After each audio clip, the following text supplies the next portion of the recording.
In this video, I want to walk you through how to make your first 1K, your first £1,000 or $1,000 as a coach.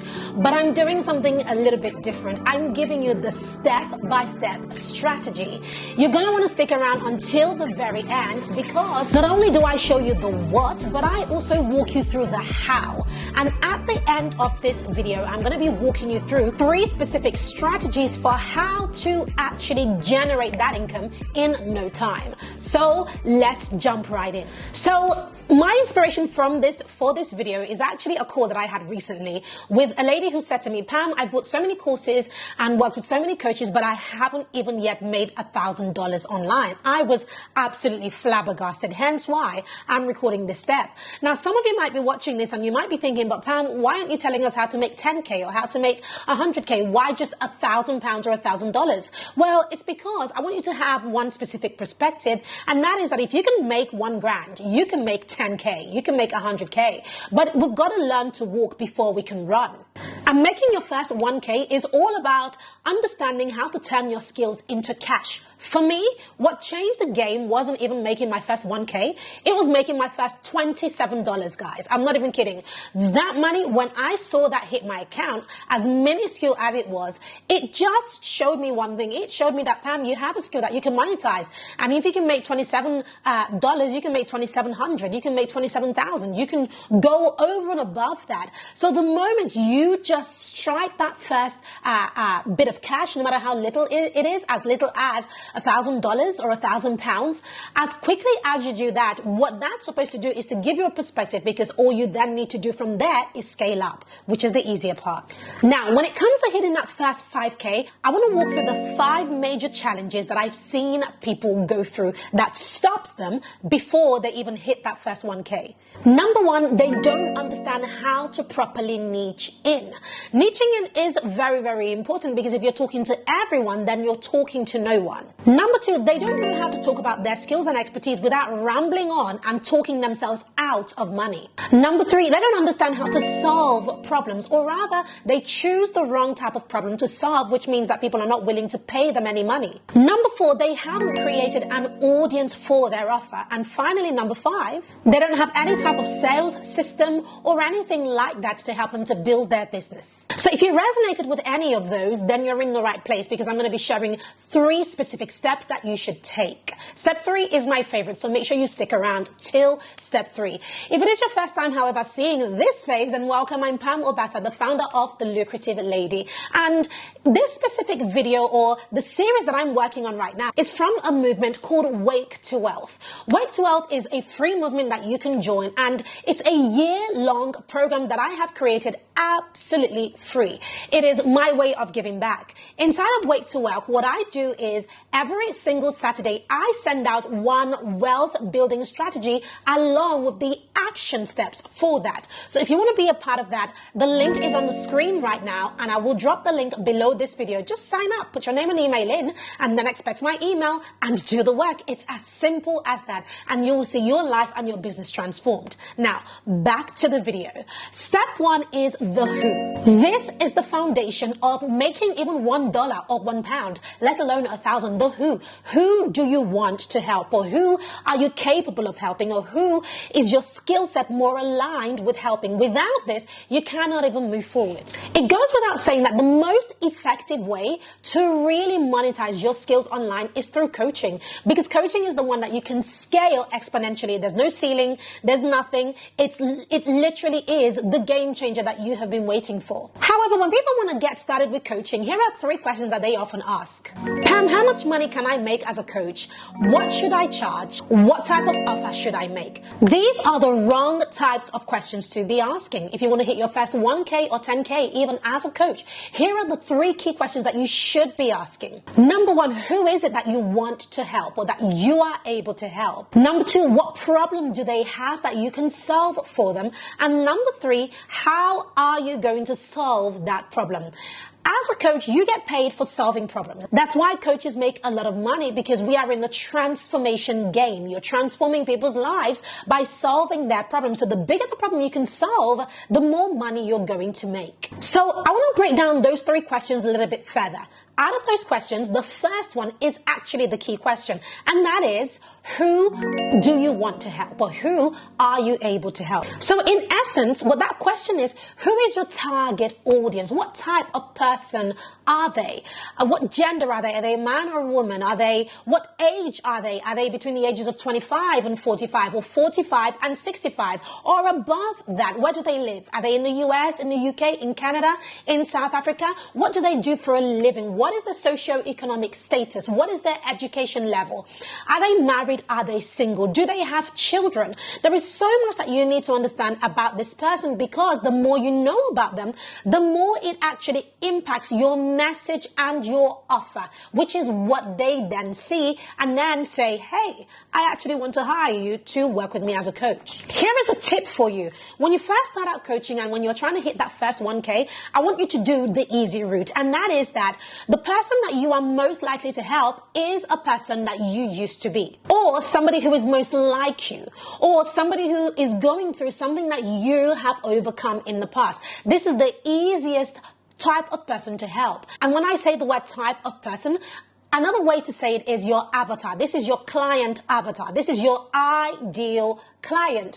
If you look at your past experiences, your past struggles, your past pains, the things that you have overcome, the areas where you have struggled in the past and you've overcome them, I can almost guarantee you that there are people who are still struggling in that same place. And it is because of that that it makes you the perfect person to help them. So here are some examples. If you've struggled with starting up your business, but then you've overcome that, done the whole startup process, and perhaps gotten your first client or few clients also, then your ideal clients could be those who are struggling to start their businesses. Another example, if perhaps you're in a 9-to-5 and you've struggled at one point with getting a promotion or moving up the career ladder, but now you've overcome that, you've got a fatter paycheck, you've moved up the career ladder, or you've managed to change jobs, or you're living your best life, then your ideal clients could be those who are currently stuck in a 9-to-5 that they hate, and they hate working in that cubicle, and they want a way out. They would be the perfect avatar for you. Here's another one in the health and wellness space. So if perhaps you were a certain dress size, you were a little bit bigger and you were uncomfortable with your size, and you decided to do something about it, and now you've all snatched in and you are, a body size, or rather a weight that you love yourself as you are. Perhaps your ideal clients are people who are where you were, struggling to come down a dress size or to drop that baby fat and all of that stuff. So those are 3 key examples to show you exactly how you can literally just look back and say, what kind of things had I struggled with in the past? What kind of things did I struggle with growing up? What kind of things have I struggled with as a mom? What kind of things have I struggled with as a parent, or as a teacher, or as a nurse, or as a person, or whatever, as a person of color, or whatever, whoever you are, right? What kind of things had you struggled in the past? And then you look at that, and if you have overcome any of those things, those are prime areas to pinpoint and to help somebody else in. So help somebody who is where you once were. This is a brilliant way to really identify who your ideal client is in order to figure out the problem that you are going to solve for them. And that leads me to step 2. Step 2 is the what. Once you have figured out who the ideal client is, next you want to know what the problem is that you can solve for them. So as a coach, we get paid for solving a problem. The bigger the problem, the bigger the paycheck. Now, there are 3 key categories that you can solve a problem in the online space that pays you big. Now, there's definitely more than 3, but these are the most lucrative categories. Category number 1 is health. For example, help me to get fit, right? That's in the health niche. Number 2 is wealth. Help me to make more money, or help me to save more money, or help me to make my money work for me. That's the wealth category. And number 3 is relationships. Help me to find love, for example. That's in the relationships niche. And so when you think about the health, the wealth, and the relationships category, these are the most lucrative categories within the online space. Now, most people who don't really make much money as a coach and don't even hit their first 1K as a coach, they fail because they are more focused on income. I want to make more money. I want to make more money. I want to make more money. However, those who succeed, we succeed because we are focused on solving a problem, and we're thinking, I want to solve problems. I want to solve a better problem. Oh, I want to solve a bigger problem. That's how you make money. And that is because we understand that the bigger problem you solve, the more money you're going to make. Think about somebody with a toothache, for example. When you have a really, really bad toothache, you go to the dentist. You're not even looking at how much it costs. You're not even asking how much it costs. You're just like, put me in that chair, get rid of this pain, and I will pay you afterwards. I will pay whatever the bill is, because I want that pain removed. So when it comes to solving a problem and you want to command a high ticket for it, i.e. a lot of money for it, you really want to be thinking about what is that big problem that I can solve for somebody, that toothache type of problem, where they're not even thinking about how much it costs. They're just more interested in removing their problem. That is their priority. So I want to give you 3 guidelines that will help you when it comes to choosing the problem that you are going to solve for people. Number 1, I want you to write down a list of the problems that you have overcome in the last 5 to 10 years. For example, have you overcome something in your marriage if you're married, or something as a single person, or have you overcome divorce? Have you overcome grief? Have you overcome failed businesses? Have you overcome lack of confidence, lack of self-esteem? Have you overcome procrastination? Have you overcome laziness? Have you overcome mindset issues? Whatever it is, there's so much. I mean, if you look back in the last 5 to 10 years, you'll find that you have overcome so much. Write a list of those things, and you'll find that within that, those are problems that you could be solving for somebody else. The second way that you can do this is write a list of the skill sets that you have acquired in the last 5 to 10 years. When I look at my own journey in business in the last 5 to 10 years, oh my goodness, the skill set that I have acquired, they're the very reason that I make money today, because of those skill sets, right? So what skill sets have you acquired in the last 5 to 10 years? Have you acquired, a speaking skill set? Are you able to write copy, to write messaging, social media posts? Did you overcome, tech, and now, you are really good with social media, for example? Have you written a book in the last 5 to 10 years? Are you a better cook in the last 5 to 10 years? Do you fix stuff? Do you knit? Are you now very good at plants? I have no idea what your life is like. I'm just throwing things out there, but everything that you have acquired as a skill set, again, those are areas that you could easily pinpoint to monetize. And finally, the third way that you can do this is to ask yourself simply, what questions do people ask me all the time when they need help? Right? So do they ask you about your expertise? Do they say, hey, can you help me with such and such? Can you show me how to find a job? Can you show me how to fix my hair the way you do it? Can you show me how to rock my makeup the way you do? Can you show me how to do some advertising, some marketing? Can you show me, can you help me to become a better speaker? You've got to really think, what do people constantly ask your advice on? Even if you don't value the questions that they've been asking you, the mere fact that they have been asking you those questions means that this is an area that you could really, really monetize. So if you look at those 3 categories, and perhaps you have 10 things in each of those categories, then you have 30 different areas that you could literally base your coaching on. And if you choose an area and then ask yourself, does it fit within the health, the wealth, or the relationships niche, those 3 biggest categories that I talked about earlier? Once you decide that, you are onto a winner here when it comes to really identifying your niche and identifying the problems that you can help people with. So I want to dive into step 3. Now, before I do that, if you're loving this, show me that you love it by giving this video a thumbs up, and of course, subscribe to this channel, because not only does it help me grow, but it shows me what you like, and I can create even more of that content. And of course, when you subscribe, don't forget to turn on the bell. That would be wonderful. Now, step 3.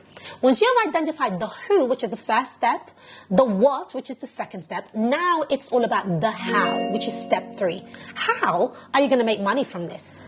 Now, when I ask this question, most people go, but Pam, duh, I know how. I'm going to coach. That's not what I'm asking, because yes, you can coach and everybody is coaching, but not everybody is making money. That's the how that I'm talking about. How are you going to turn this and monetize these ideas and these skill set that you have come up with? And in essence, the key is in having the ability to attract your best fit clients. So I want to share with you 3 key strategies that you can start to execute today to help you to attract your ideal clients so that you can enroll them and hit your first 1K to 10K. Strategy number 1. Grow an audience on social media around the problem that you solve. Now, here is the key. The key to growing an audience on social media around the problem that you solve is truly by publishing content daily. Now, I want you to really lean in on the around the problem that you solve. That's the key with this, guys.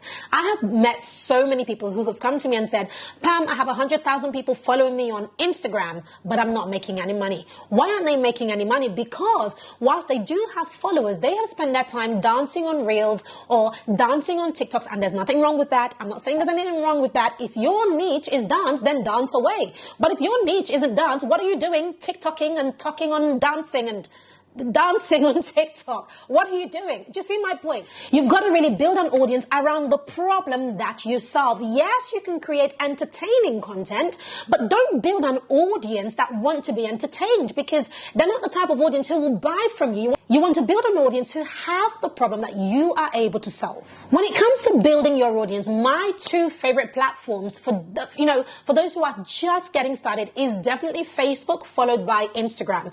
I think Facebook is one of the easiest platforms to build an audience in because it has the most tools that you can literally get started without having to create any videos, create any images or anything. You can just publish text and get it seen on Facebook. The second is Instagram, but to show up on Instagram, you need either a reel or you need an image to go with the text. Like, you need to do a bit more work. Hence why my choice is always going to be Facebook if you are just starting out. Now, for those of you who might be thinking, but Pam, this is a YouTube video. Wouldn't you start with YouTube? You would. But what I recommend with YouTube is that if you're going to start with YouTube, that you make sure that you have a VA, a team, somebody who's going to help you with editing the videos, creating the thumbnails. Because I tell you something, there's just so much more involved behind the scenes of recording a YouTube video than people who don't do YouTube videos actually see. So that is why when people are first getting started, I say start with Facebook. You only literally need to write 1 or 2 lines of text, publish that to your audience, and boom, the algorithm can pick up really quickly in your favor. And if you need a little bit more support on how to use Facebook, I have a ton of videos on this specific channel. And we will be dropping some of them in the description so that you can watch them. Strategy number 2 is to build an email list of people interested in solving that specific problem. Building an audience on social media is a really great way to start off. However, because you don't own Facebook or Instagram or LinkedIn or YouTube or TikTok or whatever other platform, it's really important that you move those people into a platform that you do own. And the only one that you will ever own is your email list. Email marketing is still the #1 form of generating sales or enrolling clients online. It trumps every other method out there. And the best way to get people onto your email list is to offer them a free gift in exchange for their name and email. So let's imagine that you're on Facebook or you're on Instagram and you've built an audience there. You don't just want to keep talking and talking and talking. At one point, you want to start saying, hey, I've created this free guide or this ebook or this bundle or this template. I've created this thing that is going to help you to solve a specific problem. Here is the link to grab it. When people click that link, they then put in their name and their email in, and boom, the moment they do that, they go into your email autoresponder, and that is how your email list begins to grow. And the third and final thing is to make an irresistible offer to your audience. Building an audience on social media or growing an email list is incredibly powerful. But another place where I see people drop the ball that stops them hitting that first 1K or whatever other goal that they might have is because they're a little bit icky and a little bit uncomfortable with making an offer. Listen, once you start doing all of this work, you've got to start believing in yourself, and you've got to be comfortable with making an offer, because unless you make an offer, people won't pay you. Believe you me when I say that people will gladly receive free content upon free content. They will lap it all the way up. If you don't make an offer, they will hang around you and they will depend on you to give them free content forever. And then one day, should you then make an offer, they won't buy. Do you know why? Because you have trained them to only ever expect freebies from you. Trust me, I know what I'm talking about.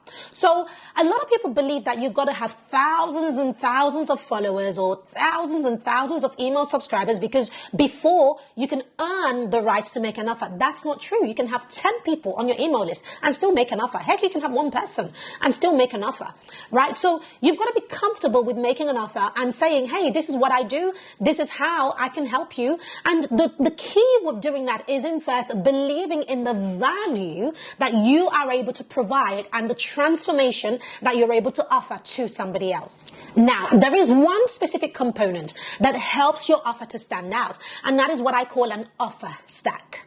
Now, most coaches go ahead and they do create their offer and they go, they're getting ready to hit send on their email list or to publish on social media. And what I always say is wait, hold your horses before you do that. You want to make sure that your offer is stacked properly, that it's stacked appropriately. And what that basically means is that the positioning of your offer, each element within your offer, you want to make sure that it is absolutely clear and it is positioned in an irresistible way.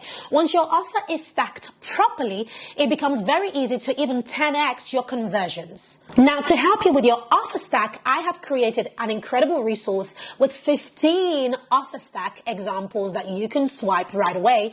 I'm going to drop the link in the description of this video. Now, to conclude, hitting your first 1K is actually easier than you think. It's literally 3 steps. Understand who you want to work with, what problem you are going to solve for them, and then you need to go ahead with the how. Build an audience around that problem and simply make an offer. It is that simple. Do not overthink it. Listen, I believe in you. You've got to believe in yourself, and the way that you show that you believe in yourself is by actually taking the steps and making the moves. So if I've gone through this a little bit quickly, or if you have just watched the whole thing, go back again, watch it but a little bit slower, take some notes along with what I'm sharing with you, and of course, if you have any questions, just drop them in the comments. I will come back and I will answer them because I want you to win. Nothing makes me happier than seeing you win with this. So here is to hitting your first 1K in this online space. I'm excited for you already. Like I mentioned earlier, this entire series is from Wake to Wealth, my movement to help you to wake up wealthier every single day. I want to invite you to join me in the Wake to Wealth movement. All you have to do is go to waketowealth.com, sign up. It is 100% free. And every Saturday, you will receive a wealth building strategy from me. Now, before you go, make sure you check out this playlist, which has other content from the Wake to Wealth movement that once again is going to help you to wake up wealthier.